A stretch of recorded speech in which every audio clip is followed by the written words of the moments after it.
Hello friends, good morning. आप सभी का मेरे यूट्यूब चैनल एजुकेशन टॉक में स्वागत है। आज हम गुजरात माध्यमिक और उच्चतर माध्यमिक शिक्षा बोर्ड कक्षा 12 हिंदी मीडियम विषय वाणिज्य व्यवस्था, जिसके अंदर चैप्टर नंबर 9 वित्तीय बाजार, जिसे अंग्रेज़ी में फाइनेंशियल मार्केट के नाम से जाना जाता है। फ्रेंड्स, हमने आगे के वीडियोस में वित्तीय बाजार की प्रस्तावना, वित्तीय बाजार का विचार,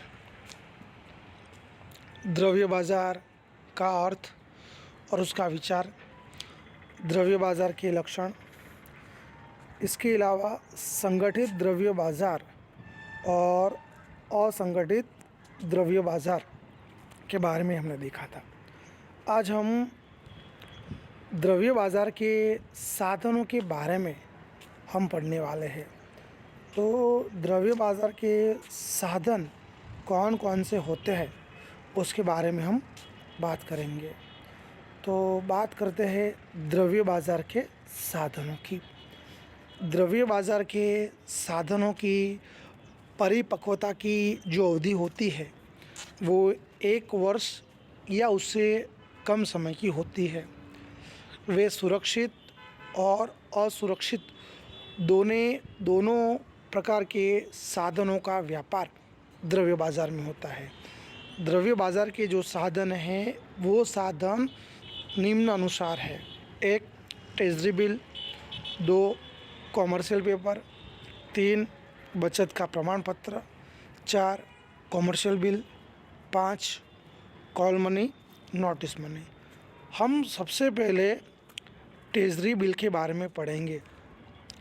ट्रेजरी बिल अल्प समय अवधि का वित्तीय साधन माना जाता है, जिसे भारत सरकार की तरफ से रिजर्व बैंक ऑफ इंडिया निर्गमित करता है। तो हमें याद रखना है कि ट्रेजरी बिल आरबीआई के द्वारा प्रकाशित किया जाता है। समग्र विश्व में ट्रेजरी बिल द्रव्य बाजार के लिए महत्वपूर्ण घटक माना जाता है। ट्रेजरी बिल के द्वारा सरकार अल्प समय की अवधि के लिए उधार द्रव्य प्राप्त करती है। सरकार को अल्प समय के लिए अगर उधार का द्रव्य चाहिए तो वे सरकार ट्रेजरी बिल के द्वारा उधार का द्रव्य प्राप्त करने का काम करती है। ट्रेजरी बिल की जो परिपक्वता की जो तारीख होती है वो 91 दिन हो सकती है या 182 दिन हो सकती है, या तो 364 दिन की होने से नकद तरलता का गुण उसमें देखने को मिलता है। तो हमें ट्रेजरी बिल की परिपक्वता कितनी होती है वो याद रखना है। ट्रेजरी बिल की जो मैच्योरिटी डेट होती है वो 91 दिन भी हो सकती है, 182 दिन भी हो सकती है और 364 दिन भी हो सकती है। यानी ट्रेजरी बिल अल्प समय अवधि का साधन होने की वजह से उसमें नकद तरलता का गुण हमें देखने को मिलता है। ट्रेजरी बिल शून्य कूपन बॉन्ड है, क्योंकि ट्रेजरी बिल पर किसी प्रकार का ब्याज चुकाना पड़ता नहीं है। बट्टे पर निर्गमित किए जाते हैं और मूल मूल्य पर वापस किए जाते हैं। परीक्षा में कहीं कभार पूछा जाता है कि ट्रेजरी बिल शून्य कूपन बॉन्ड है, तो हम समझाएंगे ट्रेजरी बिल आरबीआई के द्वारा प्रकाशित किया जाता है। ट्रेजरी बिल के द्वारा सरकार अल्प समय की अवधि के लिए उधार का द्रव्य प्राप्त करती है। ट्रेजरी बिल पर किसी प्रकार का ब्याज नहीं चुकाना पड़ता है। ट्रेजरी बिल बट्टे पर प्रकाशित किए जाते हैं और उसकी जो मूल कीमत होती है और वो मूल कीमत पर वापस किए जाते हैं। इस बात को हम उदाहरण के द्वारा समझने का प्रयत्न करते हैं। जैसे कि 25,000 का जो ट्रेजरी बिल है उसे 23,500 में प्रकाशित किए जाए और जब परिपक्वता की अवधि पर निवेशकर्ता को मूल कीमत पर यानी कि 25,000 पर चुकाया जाए तो उन दोनों रकम के बीच का जो अंतर होता है वो अंतर विनियोगकर्ता के लिए प्रतिफल कहलाता है। तो आई थिंक हमें कहीं कभार परीक्षा में पूछा जाता है प्रतिफल अर्थात क्या, तो हम याद रखेंगे कि जो ट्रेजरी बिल होता है वो ट्रेजरी बिल में जो भी हमें अंतर प्राप्त होता है उस अंतर को प्रतिफल कहा जाता है। तो इस प्रकार ट्रेजरी बिल का जो टॉपिक था उस टॉपिक को हमने यहाँ पे पूरा किया। इसके बाद हम कॉमर्शियल पेपर के बारे में पढ़ेंगे। 1980 के बाद कॉमर्शियल पेपर विश्व स्तर पर काफ़ी लोकप्रिय हुए थे। सबसे पहले रिज़र्व बैंक ऑफ इंडिया ने जनवरी 1990 में कॉमर्शियल पेपर निर्गमित किए थे। कॉमर्शियल पेपर असुरक्षित और अल्प अवधि की वचन चिट्ठी जैसा दस्तावेज माना जाता है। अल्प अवधि के कोष प्राप्त करने का वो साधन है, यानी अल्प समय के लिए अगर आप द्रव्य प्राप्त करना चाहते हो तो उसके लिए कॉमर्शियल पेपर का उपयोग कर सकते हैं। उच्च शाख पात्रता वाली जो भी कॉरपोरेट संस्थाएं होती है या तो जिनकी आर्थिक स्थिति मजबूत होती है, ऐसी संस्थाएं कॉमर्शियल पेपर निर्गमित करती है। कॉमर्शियल पेपर हस्तांतरणीय साधन है, इसलिए उसे परिवर्तनशील माना जाता है। कंपनियां और वित्तीय संस्थाएं कम से कम 7 दिन और अधिक से अधिक 1 वर्ष की अवधि के लिए कॉमर्शियल पेपर निर्गमित कर सकती है। कॉमर्शियल पेपर आरबीआई के द्वारा नियंत्रित होते हैं। यह 5 लाख और उसके गुणांक में बट्टे से निर्गमित किए जाते हैं। कॉमर्शियल पेपर को फाइनेंस पेपर भी कहा जाता है, इंडस्ट्रियल पेपर भी कहा जाता है और कॉर्पोरेट पेपर के नाम से भी जाना जाता है। तो हमें याद रखना है कि कॉमर्शियल पेपर सबसे पहले भारत में किसके द्वारा और कब प्रकाशित किया गया था। तो कॉमर्शियल पेपर भारत में 1990 में आरबीआई के द्वारा प्रकाशित किए गए थे। कॉमर्शियल पेपर कौन प्रकाशित करता है, तो उच्च शाख पात्रता वाली जो भी कॉरपोरेट संस्थाएं होती है या जिनकी आर्थिक स्थिति मजबूत है, ऐसी संस्थाओं के द्वारा प्रकाशित किए जाते हैं। कॉमर्शियल पेपर का समय कितना होता है, तो कम से कम 7 दिन और अधिक से अधिक 1 वर्ष की अवधि होती है। कॉमर्शियल पेपर का नियंत्रण कौन करता है, तो कॉमर्शियल पेपर का नियंत्रण आरबीआई के द्वारा किया जाता है। कॉमर्शियल पेपर के दूसरे नाम कौन से हैं, तो कॉमर्शियल पेपर को फाइनेंस पेपर, इंडस्ट्रियल पेपर और कॉर्पोरेट पेपर के नाम से भी जाना जाता है। इसके बाद हम पढ़ेंगे बचत का प्रमाण पत्र, सर्टिफिकेट ऑफ डिपॉजिट्स।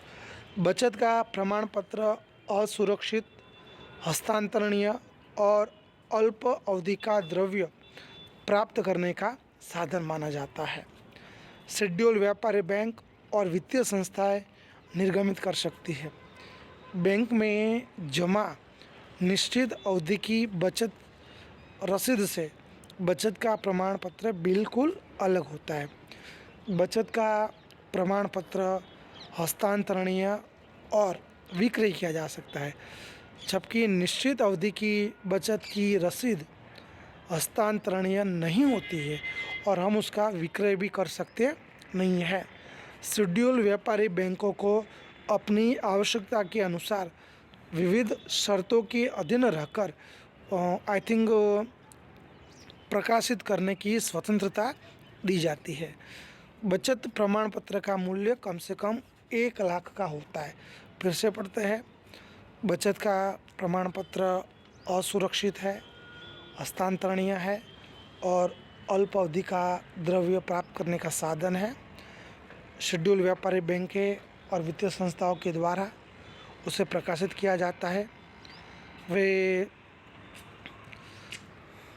बचत रसीद से बचत का प्रमाण पत्र बिल्कुल अलग माना जाता है, क्योंकि बचत का प्रमाण पत्र हस्तांतरणीय होता है, उसे हम विक्रय भी कर सकते हैं, जबकि बचत की जो रसीद होती है वो रसीद हस्तांतरणीय नहीं होती है, हम उसका विक्रय भी कर सकते नहीं है।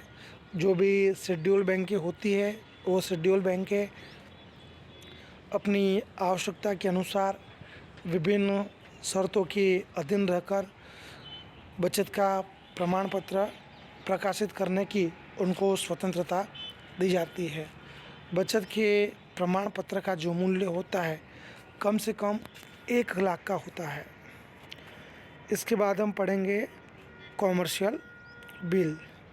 तो कॉमर्शियल बिल की हम बात करें तो जब माल उधार खरीदा जाता है तब माल का विक्रेता व्यापारी उधार माल खरीदने वाले को कॉमर्शियल बिल लिखता है।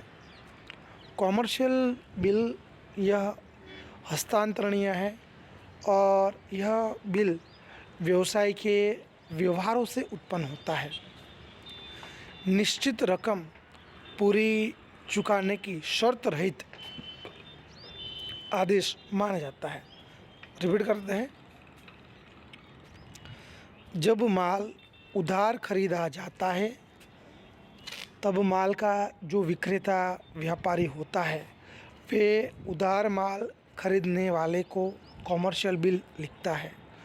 कॉमर्शियल बिल को हम हस्तांतरणीय मान सकते हैं। कॉमर्शियल बिल व्यवसाय के व्यवहारों से उत्पन्न होता है। निश्चित रकम पूरी चुकाने की शर्त रहित आदेश है। कॉमर्शियल बिल बहुत से प्रकार है उसके। परीक्षा में कहीं कभार 1 नंबर में पूछा भी जाता है कॉमर्शियल बिल के प्रकारों के नाम लिखिए, तो हमें याद रखना है। जैसे कि विनिमय पत्र, हुंडी, अंतर्देशीय बिल, मांग बिल और विदेशी बिल, ये सब कॉमर्शियल बिल के प्रकार हैं। जब माल विक्रेता खरीदार पर लिखता है, फिर से समझते हैं, जब माल विक्रेता खरीदार पर लिखे तब यह बिल व्यापारी बिल है और जब व्यापारी बैंक इस बिल का स्वीकार करे तब यह बिल कॉमर्शियल बिल बन जाता है। तो ये हमें पता होना चाहिए कि माल का विक्रेता खरीदार पर जब ये बिल लिखता है तब यह बिल व्यापारी बिल बनता है और जब व्यापारी बैंक के द्वारा इस व्यापारी बिल का स्वीकार किया जाता है तब यह बिल कॉमर्शियल बिल बन जाता है। व्यापारिक बैंक इस बिल का बट्टा काटकर पुनः कर देती है। यदि बैंक को द्रव्य की आवश्यकता होती हो तो वित्तीय संस्थाओं के पास पुनः भुना सकती है। सामान्य रूप से कॉमर्शियल बिल की जो अवधि होती है 30 दिन, 60 दिन या 90 दिन की देखने को मिलती है। अब हम पढ़ेंगे कॉल मनी और नोटिस मनी। व्यापारिक बैंकों को आरबीआई के नियमों के अनुसार कम से कम नकद शेष बनाए रखनी पड़ती है, जिसे नकद आरक्षित कहते हैं। तो फ्रेंड्स, पहले हमें ये याद रखना है कि नकद आरक्षित किसे कहते हैं। तो फिर से रिपीट करते हैं, व्यापारिक बैंकों को आरबीआई के नियमों के अनुसार कम से कम नकद शेष बनाए रखनी पड़ती है, जिसे नकद आरक्षित कहा जाता है। कम से कम नकद शेष की व्यवस्था के लिए एक बैंक दूसरे बैंक से द्रव्य उधार लेती है। सभी बैंकों को नकद आरक्षित की मात्रा बनाए रखनी पड़ती है। इसके कारण से कॉल मनी मार्केट द्रव्य बाजार का महत्वपूर्ण घटक माना जाता है। कॉल मनी मार्केट में कॉल मनी और नोटिस मनी का समावेश किया जाता है। कॉल मनी और नोटिस मनी के लिए कोई जमानत देनी पड़ती नहीं है। तो हमने यहाँ पे नकद आरक्षित किसे कहते हैं वो देखा। इसके बाद जो नकद आरक्षित की व्यवस्था है उसके लिए एक बैंक को दूसरे बैंक से द्रव्य उधार लेना पड़ता है। सभी बैंकों को नकद आरक्षित की मात्रा बनाए रखनी पड़ती है और इसी वजह से कॉल मनी मार्केट द्रव्य बाजार का महत्वपूर्ण घटक माना जाता है। कॉल मनी मार्केट के अंदर कॉल मनी का समावेश होता है और नोटिस मनी का भी समावेश होता है। कॉल मनी के लिए और नोटिस मनी के लिए किसी प्रकार की जमानत देनी पड़ती नहीं है। अब हम कॉल मनी के बारे में पढ़ेंगे और नोटिस मनी के बारे में पढ़ेंगे। सबसे पहले कॉल मनी के बारे में पढ़ेंगे। जब एक ही दिन के लिए द्रव्य उधार दिया जाता है या तो लिया जाता है तो उसे कॉल मनी कहते हैं। रिपीट करते हैं, जब एक ही दिन के लिए द्रव्य उधार दिया जाता है या तो फिर लिया जाता है तो उसे कॉल मनी कहते हैं। यानी कि कॉल मनी एक ही दिन का व्यवहार है। कॉल मनी मार्केट में ज़्यादातर बैंकें ही भाग लेती है, उसकी वजह से उसे inter bank call money market कहते हैं। परीक्षा में कहीं कभार पूछा जाता है inter bank call money market किसे कहते हैं, तो याद रखेंगे कॉल मनी मार्केट में ज़्यादातर बैंकें ही भाग लेती है, इसी वजह से उसे inter bank call money market कहा जाता है। आरबीआई के नियम के अनुसार सभी व्यापारिक बैंकों को नकद आरक्षित की मात्रा बनाए रखनी पड़ती है, इसीलिए वो कहीं कभार नकद की कमी अनुभव करती है। तब एक बैंक दूसरे बैंक के पास से यानी जिसके पास अतिरिक्त रोकड़ है उसके पास से द्रव्य उधार लेती है। संक्षिप्त में एक दिन की लोन को कॉल मनी कहा जाता है। तो यहाँ पे हम समझे कि आरबीआई की जो गाइडलाइन है उस गाइडलाइन के अनुसार सभी व्यापारिक बैंकों को नकद आरक्षित कोष की मात्रा बनाए रखनी पड़ती है, इसलिए जब भी नकद की कमी का अनुभव बैंक करती है तो बैंक दूसरे बैंक के पास से द्रव्य उधार लेती है, जिसे हम आई थिंक कॉल मनी कहते हैं। कॉल मनी यानी कि एक दिन की लोन।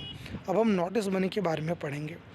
जब 2 दिन से 14 दिन के लिए द्रव्य उधार लिया जाता है या तो दिया जाता है तो उसे नोटिस मनी कहा जाता है।